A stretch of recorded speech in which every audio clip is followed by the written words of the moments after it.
बुद्धि की विजय। एक वन में हाथियों का एक झुंड रहता था। झुंड का एक सरदार था, उसे यूथपति या गजराज कहते थे। गजराज विशालकाय था, लंबी सूंड थी और लंबे तथा मोटे दांत थे। खंबे के समान मोटे मोटे पैर थे। चिंघाड़ता था तो सारा वन गूंज उठता था। गजराज अपने झुंड के हाथियों को बड़ा प्यार करता था। स्वयं कष्ट उठा लेता था पर झुंड के किसी भी हाथी को कष्ट में नहीं पड़ने देता था। और सारे के सारे हाथी भी गजराज के प्रति बड़ी श्रद्धा रखते थे। एक बार जलवृष्टि न होने के कारण वन में जोरों का अकाल पड़ा। नदियां सरोवर सूख गए, वृक्ष और लताएं भी सूख गईं। पानी और भोजन के अभाव में पशु पक्षी वन को छोड़कर भाग खड़े हुए। वन में चीख पुकार होने लगी, हाय हाय होने लगी। गजराज के झुंड के हाथी भी अकाल के शिकार होने लगी। वे भी भोजन और पानी ना मिलने से तड़प तड़प कर मरने लगे। झुंड के हाथियों का बुरा हाल देखकर गजराज बड़ा दुखी हुआ। वह सोचने लगा कौन सा उपाय किया जाए जिससे हाथियों के प्राण बचे। एक दिन गजराज ने तमाम हाथियों को बुलाकर उनसे कहा, इस वन में ना तो भोजन है ना पानी है। तुम सब भिन्न भिन्न दिशाओं में जाओ, भोजन और पानी की खोज करो। हाथियों ने गजराज की आज्ञा का पालन किया। हाथी भिन्न भिन्न दिशाओं में छिटक गए। एक हाथी ने लौटकर गजराज को सूचना दी, यहाँ से कुछ दूर पर एक दूसरा वन है। वहाँ पानी की बहुत बड़ी झील है। वन के वृक्ष फूलों और फलों से लदे हुए हैं। गजराज बड़ा प्रसन्न हुआ। उसने हाथियों से कहा, अब हमें देर न करके तुरंत उसी वन में पहुंच जाना चाहिए, क्योंकि वहाँ भोजन और पानी दोनों हैं। गजराज अन्य हाथियों के साथ दूसरे वन में चला गया। हाथी वहां भोजन और पानी पाकर बड़े प्रसन्न हुए। उस वन में खरगोशों की एक बस्ती थी। बस्ती में बहुत से खरगोश रहते थे। खरगोश खरगोशों की बस्ती से ही होकर झील में पानी पीने के लिए जाया करते थे। हाथी जब खरगोशों की बस्ती से निकलने लगते थे तो छोटे छोटे खरगोश उनके पैरों के नीचे आ जाते थे। कुछ खरगोश तो मर जाते थे, कुछ घायल हो जाते थे। रोज रोज खरगोशों को मरते और घायल होते देखकर खरगोशों की बस्ती में हलचल मच गई। खरगोश सोचने लगे, यदि हाथियों के पैरों से वो इसी तरह कुचले जाते रहे तो वह दिन दूर नहीं जब उनका खात्मा हो जाएगा।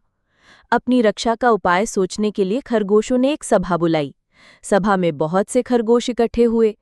खरगोशों के सरदार ने हाथियों के अत्याचारों का वर्णन करते हुए कहा, क्या हम में से कोई ऐसा है जो अपनी जान पर खेलकर हाथियों का अत्याचार बंद करा सके? सरदार की बात सुनकर एक खरगोश बोल उठा, यदि मुझे खरगोशों का दूध बनाकर गजराज के पास भेजा जाए तो मैं हाथियों के अत्याचार को बंद करा सकता हूं। सरदार ने खरगोश की बात मान ली और उसे खरगोशों का दूध बनाकर गजराज के पास भेज दिया। खरगोश गजराज के पास जा पहुंचा। वह हाथियों के बीच में खड़ा था। खरगोश ने सोचा वो गजराज के पास पहुंचे तो किस तरह पहुंचे। अगर वो हाथियों के बीच में घुसता है तो हो सकता है हाथी उसे पैरों से कुचल दे। ये सोचकर वो पास ही की एक ऊंची चट्टान पर चढ़ गया। चट्टान पर खड़ा होकर उसने गजराज को पुकार कर कहा, गजराज, मैं चंद्रमा का दूत हूं। चंद्रमा के पास से तुम्हारे लिए एक संदेश लाया हूं। चंद्रमा का नाम सुनकर गजराज खरगोश की ओर आकर्षित हुआ। उसने खरगोश की ओर देखते हुए कहा, क्या कहा तुमने? तुम चंद्रमा के दूत हो?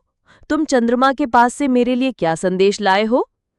खरगोश बोला, हाँ गजराज, मैं चंद्रमा का दूत हूं। चंद्रमा ने तुम्हारे लिए संदेश भेजा है। सुनो, तुमने चंद्रमा की झील का पानी गंदा कर दिया है। तुम्हारे झुंड के हाथी खरगोशों को पैरों से कुचल कुचल कर मार डालते हैं। चंद्रमा खरगोशों को बहुत प्यार करते हैं, उन्हें अपनी गोद में रखते हैं। चंद्रमा तुमसे बहुत नाराज हैं। तुम सावधान हो जाओ, नहीं तो चंद्रमा तुम्हारे सारे हाथियों को मार डालेंगे।